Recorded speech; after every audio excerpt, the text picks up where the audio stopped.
Good morning. This is William K. Murtaugh, Mert Witness 1. And this is just going to be another one of these days where I talk about things in general. Phil McConnell is relaxing today in the jail cell up in Wisconsin, awaiting for his freight tickets to Fort Lauderdale, Florida. Tim Holmseth is out in the wild, wild west having a happy time with, allegedly, Randy, spewing out more of his conspiracy fantasies for those gullible fans of his that follow him. And it appears that there are more of these scamsters that are coming out of the woodwork. So, all in all, it's a normal day. Now, getting on to Tim Holmseth a little bit. Tim decided to stop and do a short video of a couple trees that had shoes in them. And, of course, when Tim got to an internet connection, he uploaded these pictures and said that they're signs that there's child trafficking and satanical ritual thingies going on in nearby caves and so on and so forth. This is what happens when people like Tim Holmseth get shut into an apartment all day long and don't get out into the outside world and maybe see things and understand things in a more normal light. Instead, they make things up out of thin air, add their own narrative to it, and spew utter and complete nonsense for the masses. Now, unlike Tim Holmseth, I get outdoors a lot. I go around and I do things in the outside world. I'm not shut in a small apartment day in and day out. And I do more than deliver pizzas. So every once in a while, I will see a pair of sneakers or shoes tied together with a shoelace dangling from a power line, or God forbid, even in a tree or two. The truth of the matter is, for as long as I can remember, and this goes as far back as the 60s, people have been throwing things up on power lines and in trees. And it's for no reason, really, except for they just feel like throwing things up in trees or throwing things up over power lines. They've done it with all kinds of things. You see kites, clothing, all kinds of stuff. For whatever reason, this stuff gets tossed and it just happens to land on a power line. I sometimes think it's a contest to see if you can do it. The purpose of tying the shoes together with a shoelace is so one shoe acts as a counterweight for the other shoe, and when they get up high enough and come down, they're going to hit the power line dead center and they're going to stay there. If it was one shoe with one shoelace, it would never catch on the power line, so you need a pair of shoes to do it. It's not necessarily true of a tree. With a tree, you can throw something up there and it's going to get caught in a tree. Happens with kites all the time. You have kites that they just seem drawn to trees, and the next thing you know, you got a kite in a tree. Drones seem to have a thing for trees. They get caught in trees all the time. Trees is kind of the ultimate trap. There's something flying around in the air, and inevitably it's going to wind up in a tree. You know, birds like trees, they land on them, and they like power lines, they land on them. So I guess it's time for a pair of sneakers or whatever else to land in a power line. And by extension, these things are going to land in trees. And so for the last 40, 50, 60 years, these trees have been hanging around in the state of Oregon waiting for someone like Timmy to come along and forever give people the impression that it's some satanic symbol or some symbol of child trafficking, that stickers be thrown into these trees. Never mind the fact that a good number of these sneakers are adult size. But when it comes to Timothy Charles Homestead, facts don't matter. Now again, I'm driving to the airport a little early, so I haven't checked in to see what the latest nonsense is from Field McConnell. But it's probably going to be more of the same. Field McConnell is going to go on feeling sorry for himself. He's going to say that he's unlawfully detained.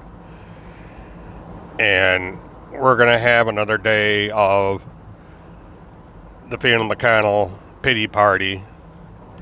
I understand that Dr. Good Feel Good or Dr. Good Vibes or whatever the hell his name is appealing to everybody to call Donald J. Trump and demand that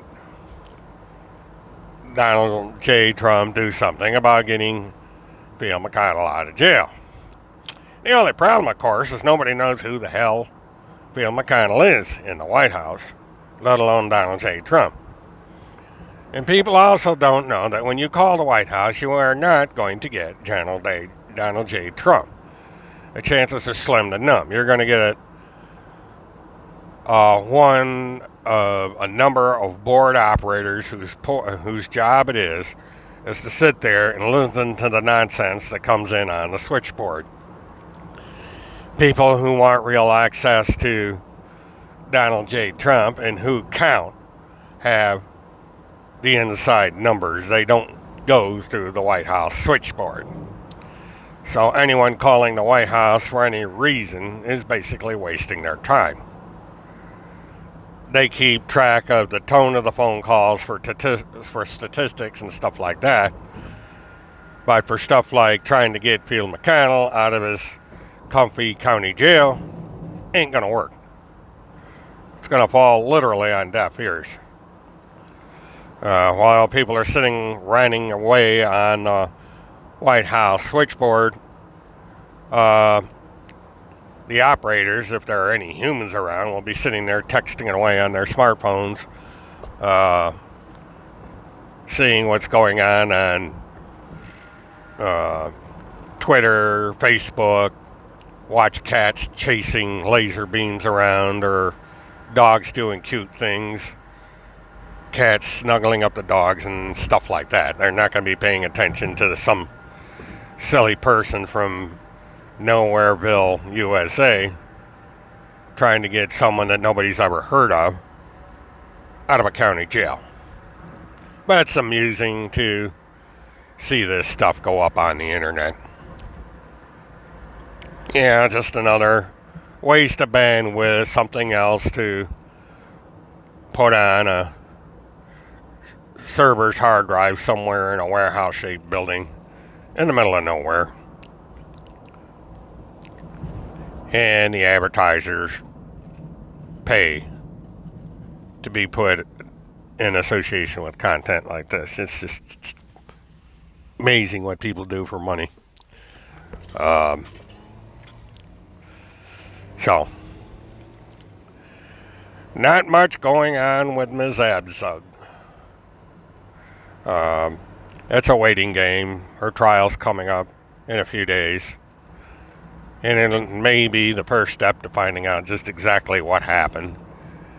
And possibly hear her side of the story in all this.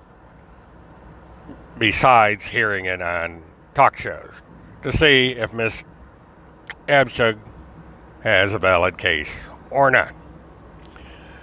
Now there's been a bit of back and forth on my murdathons and on these videos that they do on a daily basis where people are complaining that I am biased and that maybe I don't do enough research and so on and so forth. And for the umpteenth time, I have to address this issue simply to remind people of something. First of all, I am a retired truck driver. I do social media because I like to do it. I like technology. I like the communications form. I've been in social media before it was named social media. I got my start on CompuServe. And in those days, you had to know how to do code, as they now call it, in order to even get online. You had to give commands to tell the modem what to do. And for the most part, all you could do is put text up there. And some people got creative with ASCII text. They were able to make pictures out of them and all sorts of different things. And the Commodore 64 had a limited audio interface where you were able to compose simple tunes using the Commodore. People found a lot of creative things to do, and that was the extent of it. There was no way you could put an actual photograph on social media in those days. And so basically what you were left with is you would send text messages to each other, and you had to reload the computer every time to get new messages. It was kind of a tedious thing. And you can only talk to people within the network. Now, you could have individual bulletin boards. Some of us took a computer like an Atari, or Radio Shack had Tandy line of computers. Tandy 1000, I remember, was a good one. And I had my little Commodore 64, and then a 128 and so forth. And we had floppy drives, and we daisy chained them, and the floppy drives would take incoming messages and they'd store them. And then the SysOp, or systems operator, would take these various messages and we'd send them back out again. And it was kind of like a computerized postal system. So I guess in a way I was a regional postmaster, because I was on something called the FIDO network, or FidoNet for short. And I was considered a node, which is kind of like a post office. And I'd take incoming mail and I'd distribute it to the various other nodes so that it got to its final destination. And there were hundreds of us all over the United States. And this was mainly to get around the long-distance phone charges that were in place at the time, because we used regular telephone lines to do our stuff. And eventually, things got to where they are today. And FidoNet and all the other nets that were in this sort of thing went away. And my job as postmaster went away. You know, if you wanted to say that there was such a thing as a postmaster, I was a postmaster. Now we got some guy out in Western United States that's the postmaster of the world. Somebody put up a video about him shortly before I left today. Kind of entertaining. But anyway, since I'm wandering all over the map here today as I drive down to the airport, boring people to tears, I do apologize. But I am getting bits of information now and then about things that are going on. And the one thing I found out is that the federal investigation against these people surrounding Tim Homestead, Phil McConnell, and even these two themselves, along with these group of jokers that decided to help Cynthia Abzug out, is still going on.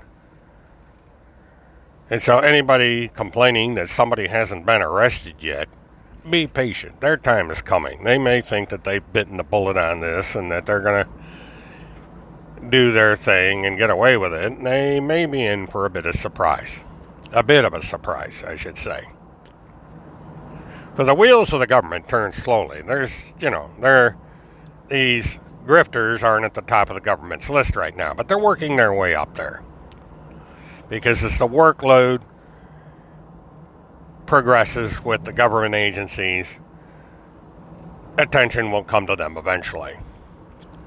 And when that attention gets there, the government will do what it normally does, and people will start being called in for questioning, become persons of interest, and some of these persons of interest will eventually become suspects, and so on and so forth. And eventually they'll wind up in court. Now, speaking of court, somebody got on my comment section and on Twitter and said that Phil McConnell has an attorney that's going to be representing him and is going to get him out of his little mess. That may well be, but it's the biggest secret on Pacer and all the other court databases right now, because according to Wisconsin court records, the last time I checked, there is no attorney on record.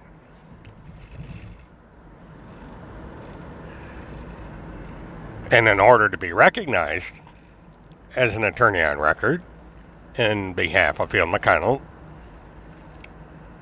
the attorney has to notify the state of Wisconsin. And when they come to Florida, they got to recognize they got to be recognized by the state of Florida. And so they got to tell the state of Florida, hey, I'm Phil McConnell's lawyer. That's how these things work. Now, rumor has it that the so-called attorney is some half-wit retired judge of some kind from out west, is acting as Phil McConnell's legal representative. But, again, there's no attorney on record right now. Now, this is the weekend. I haven't checked the court record since Friday night. So I doubt we're going to hear anything about any lawyer for Phil McConnell until sometime this week. Because this is the week that action's going to start happening, starting Monday. The clock is really going to start ticking as we count down to the day when Phil McConnell leaves Wisconsin on a jet plane. Because virtually every legal professional that I've talked to, every one of them being a officer of the court, has stated that the chances of Phil McConnell going anywhere with the writ of habeas corpus is zero. All it is a routine court procedure that people use. You file a writ, court looks at it, answers the writ, and you go on your merry way. That's all there is to it. And it's not out the door and back to the McMansion, it's to Florida.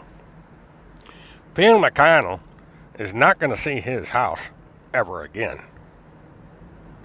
Because by the time Phil McConnell gets out of prison, he's not going to have a house. The house will be gone. Now, that's my opinion based on the evidence at hand. And there may be more on that front this week. For it is becoming apparent that Phil McConnell still is not in compliance with the court order regarding the house. There is no proof of insurance on the homeowner's insurance as of yet, and the taxes have yet to be paid. So, the mortgage is going to be foreclosed upon, and Phil is not going to own that house because somebody is being really stupid.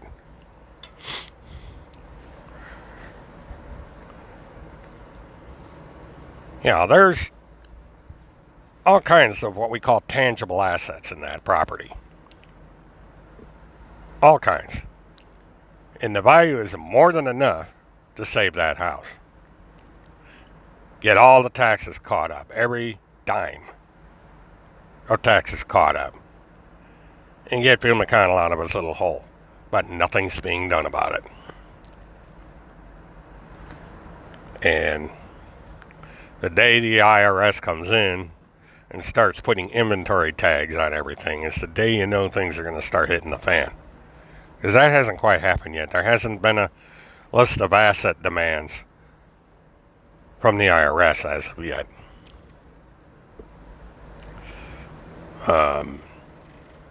So there's no telling what's going on up there. As far as I know, the only thing going on is there's someone taking care of the dogs. At least that's the story, that there is somebody taking care of the two dogs. And that's about it.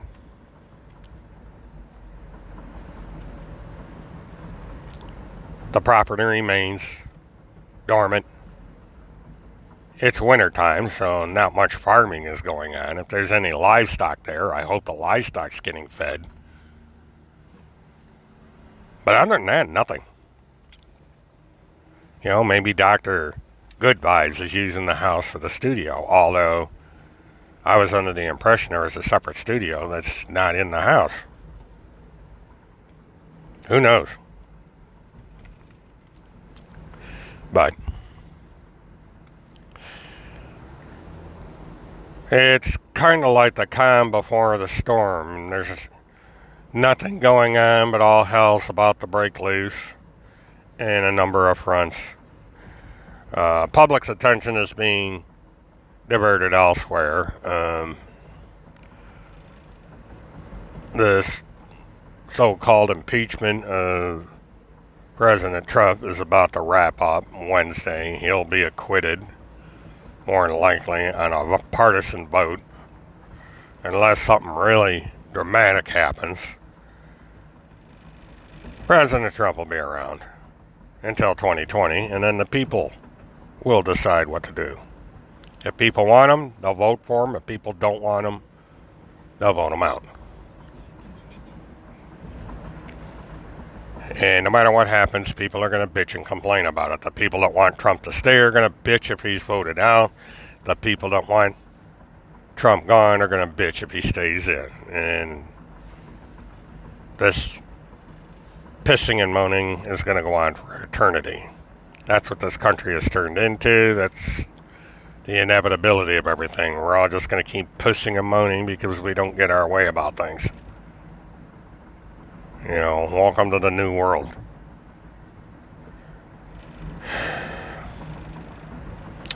Haven't heard an awful lot from Preacher Dan. You know, he's probably still out there screaming and yelling his head off, but not many people are paying attention to him right now. So he's enjoying a respite from criticism as far as I know. Everybody seems to be concentrating on Field McConnell, Timothy Holmseth, and a number of other grifters that seem to be popping up here and there. New ones are coming out of the woodwork along with new critics. So all in all, things are going about the way they are going to go.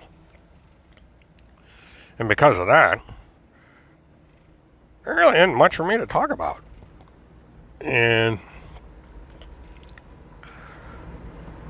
other than I will be covering, to the extent I'm able to do so, of Phil McConnell's trial down here in Florida. I'll keep track of what happens in Fort Lauderdale the best I can. And when it's appropriate to do so, I will be going down there. Now, I probably won't be going down for the booking because, number one, it's only going to be about 5 minutes long. Because all they do is they just march them into a room, put them in front of a video camera. The judge talks to them a little bit, and then that's the end of it. And then the next step comes down the road. Hearings will be scheduled. Housekeeping will be done. and a trial date will be set. If Field McConnell requests a jury trial, which is likely, then there will be a jury selection. And then after the jury is selected, we'll have a trial, we'll have a verdict.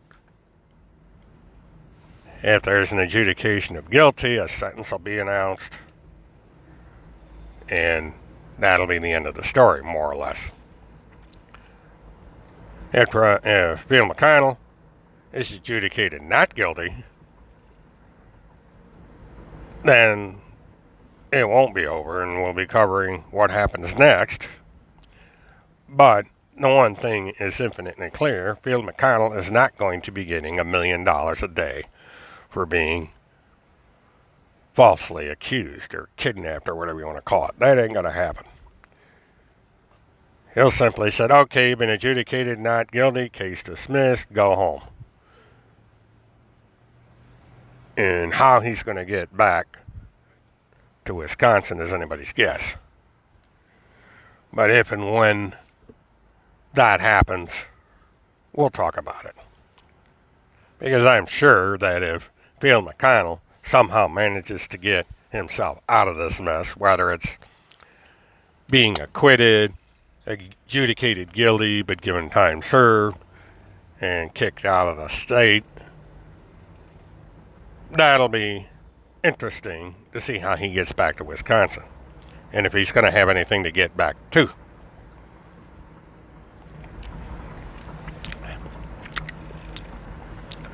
But what's funny and ironic about all this, and I'll probably remind people every day until it finally sinks in, but Timothy Charles Homeseth is out there on this little honeymoon, as you could call it, since I doubt they're legally married. And you could pretty well guess what the two of those people are doing. We have two consenting adults, roughly in the same age bracket. And I'm sure that when you're that close and intimate in a hotel room, things are going to happen. So I imagine that this has been a friends with benefits trip all over the United States with these two. At least this cross-country trip to Oregon. Because it's taken them a while to get there. Now remember, we haven't heard from Tim Homeseth up until this nonsense that suddenly came out of the woodwork over the weekend. For almost 2 weeks. So there's no telling when their little jaunt started.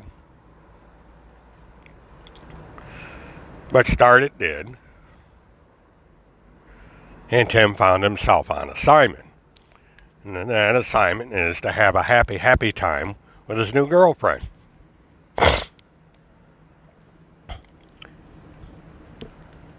Now, there's nothing wrong with having a friend with benefits, and it kind of helps make for a pleasant time. I mean, her biological clock has probably run out by now, so the chances of having another Timmy or Tammy come out of the woodwork is unlikely. So you can practice a lot and not have to worry about having an end result. And women that age tend to get a little frisky. And I imagine it's been a while since Timmy's had any action. So it's probably what got that troll that messages me every once in a while all worked up, because she's not getting any. You know, Timmy kind of left her for greener pastures, for a woman that's at the ready, probably willing, and has been waiting. And so, poor Mrs. T is left out there to piss, moan, and whine that the Blizzard Witch has stolen her man.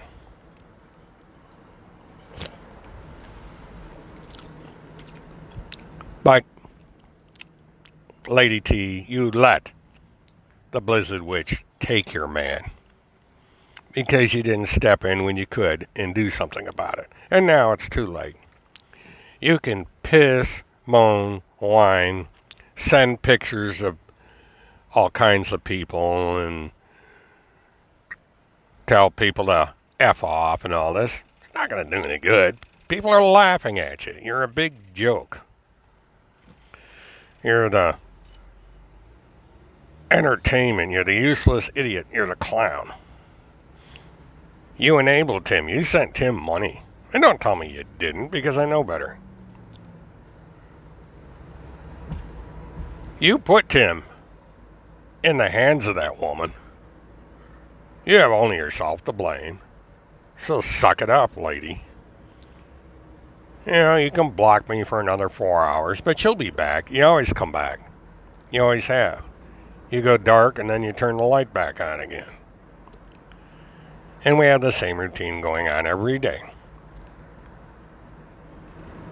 So enjoy your little pity party.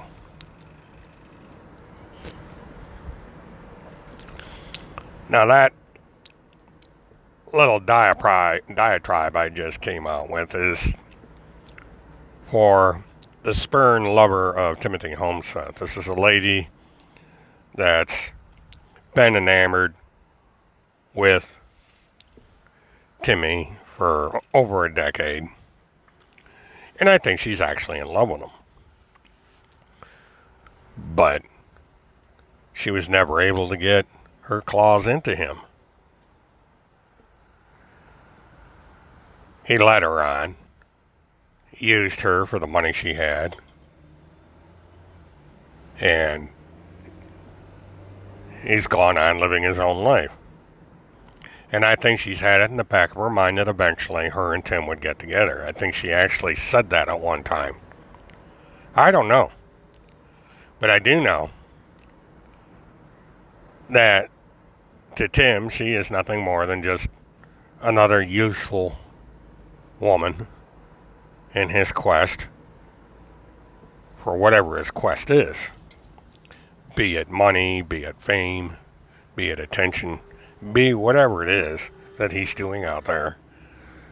That makes no sense at all. For it's hard to grasp what is going on in that little head of Timmy's. He's in his own strange little world.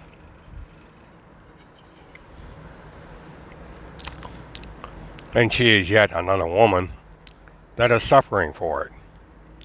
It's like that pretend wife he had on Facebook for a while. The woman who couldn't even spell his name right. That was a joke. I don't know if that was actually a woman that was enamored with Tim or just somebody using Tim as the butt of a joke of some kind on Facebook. Never understood that whole thing. But that's the kind of people that Tim Homeseth draws in. These weird people, these kooks, these nutcases. That's the world of Timothy Charles Homeseth. The world of the weird. And so, all these people come popping in there. And it looks like this is going to continue for who knows how long. The numbers are dwindling. I mean, they're still there, but they're dwindling. He's going to manage to get gas money from people because $200 a month can buy a lot of gas. He's up to $140 now, by the way.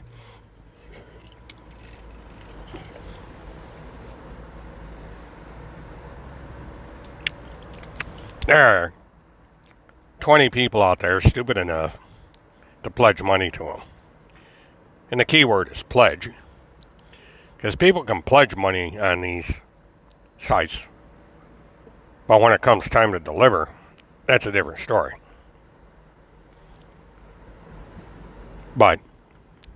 people are true to their word and they pledge $140 a month to Tim Homeseth, he'll be okay because that $140 a month minus about $25 a month to pay the fees for Patreon in this case, will provide extra money for him to make all these little trips. This is over and above any other donations he's getting from other sources. Plus the fact he's on government assistance. He's on Social Security. You know, I don't know if people realize this or not, but he's on public assistance. And all he needs is a debit card and he can draw on that money. He doesn't need to be in Wisconsin or in Minnesota or anywhere else.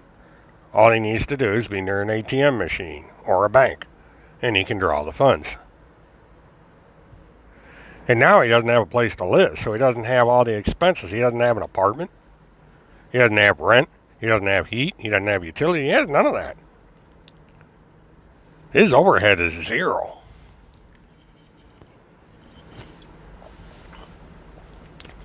He doesn't have a car payment.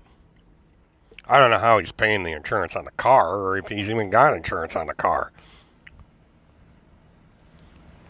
It's hard to say. You know, somebody's probably paying his expenses. So he's on top of the world right now. He's the ultimate grifter. People are sucking up to him like a king. I think it's funny.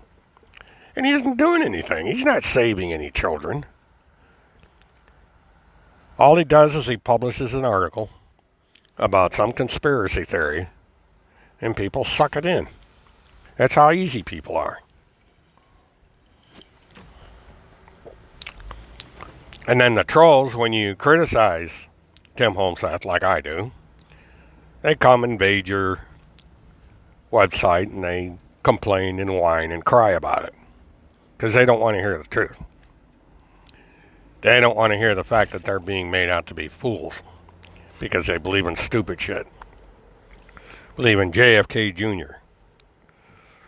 Believe in the Pentagon Pedophile Task Force and the Children's Crusade and all these other organizations that keep popping up. People just love to believe in stupid. And I don't feel sorry for them. I used to. But I really don't anymore because you should have a brain and you should be able to recognize that when you're being made to be played a fool. And if you can't or won't, I really can't feel sorry for you. You know, I'm fed up trying to convince people that what they're doing just doesn't make any sense. What they believe in doesn't make any sense. But it doesn't register. So there's no point. So I continue to do my biased ramblings as I do, drilling it into people out there just how stupid these conspiracy theorists are and the stupid things they believe in, so that maybe I can prevent one person in this entire globe of these billions of people of getting sucked up by this stuff. If I can prevent just one person from getting involved with these people, I, feel like I've accomplished something. That at least something worthwhile came out of all this.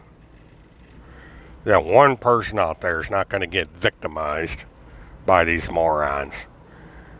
And that there won't be another Cynthia Abzug sitting in court getting ready to possibly go to jail and possibly never see her children again because she got wrapped up with these morons. That she was persuaded into going down a bad path. Because she may have had a case. She may have been justified in what she alleged. It may have been true. But she's going to find it that much harder to prove her case now. Because her actions are going to be taken into account by the court, by the jury, if it ever gets to one of those. See, she's not going to have to convince a bunch of people tuning in to an online talk show. She's not going to have to convince bloggers, YouTubers, people on Twitter, people on Facebook. The people she's going to have to convince are members of a jury. Members of a jury that are going to hear from the prosecution and the defense. The jurors that are going to look at the evidence and decide on the evidence. And in the end, it's the jurors that are going to decide the fate of Cynthia Abzug. Not you, not me, not Northwest Liberty News, but that jury. And that's what we're going to be waiting for here. Now, people can argue and complain about who's right or wrong about Cynthia and saying that you're prejudging her and that you have bias and that people that speak up in favor of Cynthia or anybody else for that matter are being gang stalked. But in the end, it doesn't matter. This is what people don't seem to understand, is it doesn't matter. My little YouTube channel that has about 679 subscribers. I can't seem to break the 1,000 subscriber barrier. Or even websites like Northwest Liberty News, which is far bigger than I am. He's got a vast number of subscribers and all these other people. Doesn't matter. Doesn't matter what we say or do. Because it's not going to change anything. It's going to put money in the coffers of people like Northwest Liberty News and some of those others, but that's all. What's going to make the difference is a group of people sitting behind a bar or a little barrier listening to the defense, prosecution, witnesses, perhaps Abzug herself, tell their stories. And they're going to decide what they believe and don't believe. They will adjudicate guilty, not guilty, and so forth. End of story. So when you complain about any conclusion that I draw or anybody else draws, you're complaining about things that don't matter. What I say doesn't matter. What anybody else says doesn't matter. It's opinions. It's guesswork. It's trying to predict the outcome. It's kind of like taking odds out on a football game. You decide whether or not Team A or Team B is going to win. Now, ironically, today is the Super Bowl. And there are people out there that say Team A is going to win. And another side says Team B is going to win. Now, to show you how much I follow football and pay attention to the Super Bowl, I can't remember who's playing each other. Because I don't care. I'm not into football. I'm not into sports. I'm probably one of the few men in the country that could give a damn about the Super Bowl. The only thing I like about the Super Bowl is they have neat commercials, and sometimes the halftime shows are pretty good. But I'll wait until the Super Bowl commercials hit YouTube, and I'll watch the Super Bowl commercials on YouTube. And if they put the halftime show on YouTube or elsewhere, I might watch that. But I don't give a damn about the football game. And because of that, I don't know what the teams are. And I couldn't tell you who's going to win, because I don't know. I don't follow football.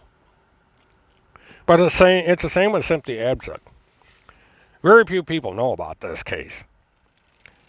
Now, it hit the evening news for about a minute and a half. And that was the end of it.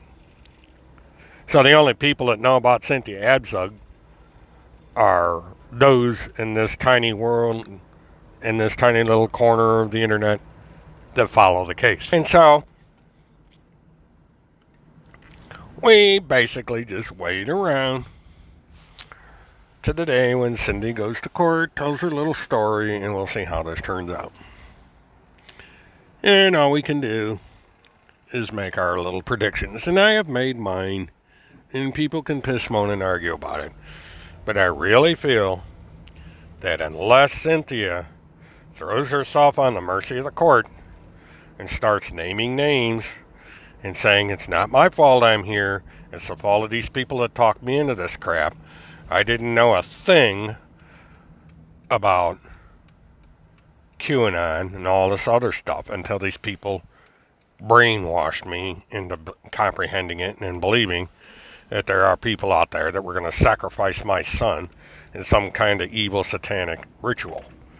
And so I decided to take a sightseeing tour of half the United States to see if there was a way I could get my son back.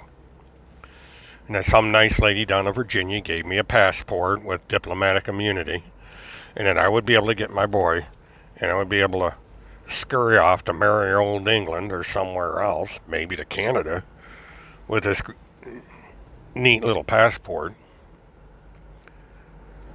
and live happily ever after. And I wound up finding my balloon busted because these people told me lies. And I throw myself on the mercy of the court as a desperate, ignorant, gullible mother who simply wanted her son back. You know, see if that gets tears of sympathy on any female member of any potential jury.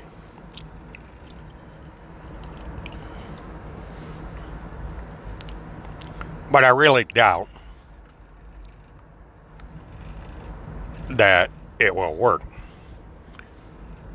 Because any potential jury, number one, is going to have to state that they never heard of Ms. Abzug, didn't follow her case, and could render a verdict based on the evidence and not on their emotional heartstrings.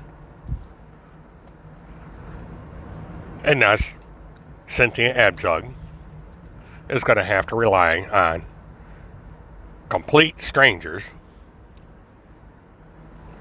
listen to all the arguments, view all the evidence, and make a verdict. Or, like I just said, she go out,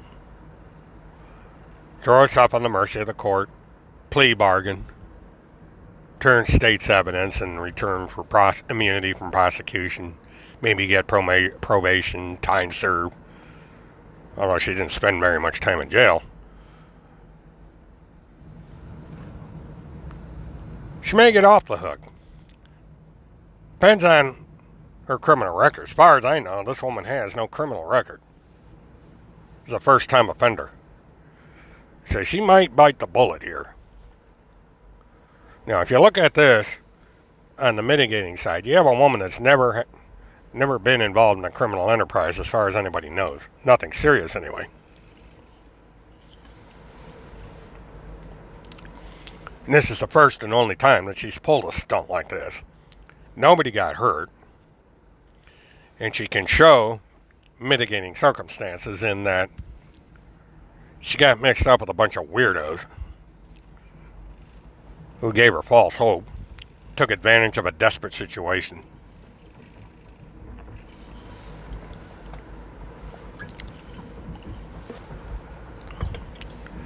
And while she might have a hard time convincing the judge and the jury that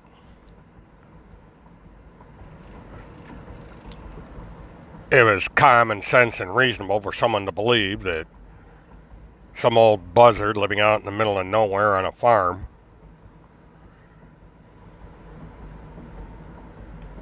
convinced her that he had the inside track to the President of the United States and could get her case thrown out of court. And yet, for some unknown reason, that very same man said, they got to leave. That it's not safe for you to be here. And she kept right on. Instead of turning around, going back to Colorado, she hightailed it to Virginia, then to Georgia, then to Florida, then to Arkansas, then to Montana, and anywhere in between we might not know about. But the fact of the matter is that at no time did she decide that this is a stupid idea and go back to Colorado and face the music. And she would have kept going, but she got caught. So she's got a big problem. She's got an uphill battle. Now, nothing is inevitable and nothing is impossible. The Casey Anthony case proved that. Other cases have proven it. O.J. Simpson certainly proved that. That you just never know. Weird things happen in this world. Weird things happen in the legal world. People get acquitted for the strangest reasons. People get prosecuted for the strangest reasons. So I have to admit, there is always a possibility that Cindy Absa could come out of this clean as a whistle. That even Fiona McConnell could come out of this as clean as a whistle. I doubt it. But it's possible. You know, some things have been happening in this world lately that just don't make sense. People are doing some really stupid things. They're making stupid judgments. And they're making stupid mistakes. And they just keep doing the same thing over and over again. So it's to the point where you just want to say, screw it. I give up. The whole world is going crazy. And there's not a damn thing anybody can do about it. It's frustrating, really. But, I don't know if all 3 billion of us in this world have some kind of brain disease where common sense has gone out the window. Or what the hell's going on. But we are in a state of utter decay in the world. Everywhere. Seriously stupid things are happening. Every minute of every day. In all areas. There is some good going on in the world. Some things going on that at least makes the days bearable. But to counterbalance it, I suppose, is you got to have all this ever-loving crap out there to spoil things. To kind of show us that not all is well with the world. Now we have this coronavirus out there scaring the willies out of everybody. I go into airports every day and you see people running around looking like they're in a surgical ward with these little masks on. And it's really weird. It's like right out of a science fiction movie that you run around in public places and you see people wearing surgical masks. And it's mostly people from the Asian continent, but I'm starting to see Caucasians now wearing these masks. And and you have to make a fashion statement and everything, I suppose, and now people are making fashion statements with surgical masks. There's all kinds of interesting masks coming about. At first, I thought people were wearing ski masks in the airports that I go to. But it turns out that these are just fancied up surgical masks. And they don't look like surgical masks. They look like ski masks or any kind of face covering. The most poignant ones are the ones that look like a human skull. was taking a back at the airport one time, saw that going through TSA. They have a guy in a skull mask. Funny as hell. But that's the world we live in. The world of conspiracy theories and surgical masks. And we wait for the next shoe to drop. Or the next pair of shoes to wind up in a tree somewhere. See what else Tim Holmes Seth writes a conspiracy theory about. But what's funny about that is a final note. Everybody came up with doing all this stuff to keep from getting discovered. Don't use cell phones because they can track your IP address and all this. And what does Tim Holmes have to do? In the final irony, he makes a video using a cell phone. And for whatever reason, when they did the screenshot, they included the cell phone status bar. And we now know that Timothy Holmseth, or whoever is with him, is using AT&T as a carrier. And that they are still relying on Wi-Fi connections in order to get the word out. They're not using the cellular coverage on the phone. Which in that part of the country, AT&T is a little weak anyway. So if they were afraid that people could find your information out, they just blew it. Because now they know that part of the story. That somebody has AT&T and you're on an Android phone.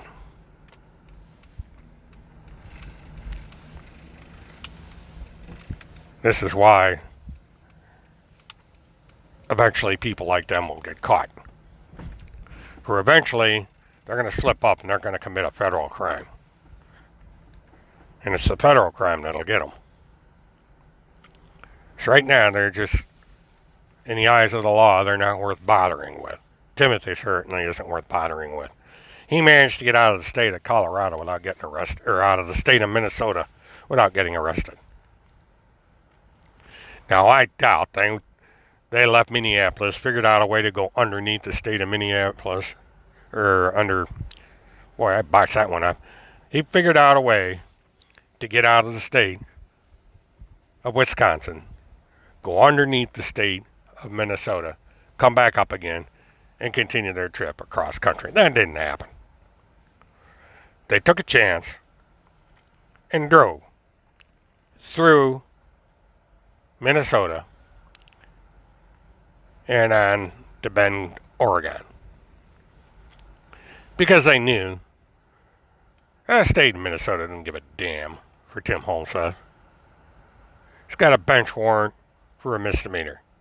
If he gets pulled over and caught, fine, we got him. If he leaves the state of Minnesota for parts unknown, that's that much less trash that they have to worry about in the state of Minnesota. They can have them. Whoever has them, they got them. So Timothy Charles Holmseth is on his little honeymoon. Cynthia Absuk is out on bond, awaiting her fate. And through all this, Phil McConnell sits in the Pierce County Jail, awaiting his fate. Irony is a bitch. This is William K. Murtaugh, Mert Witness 1. Till the next time, have a good one.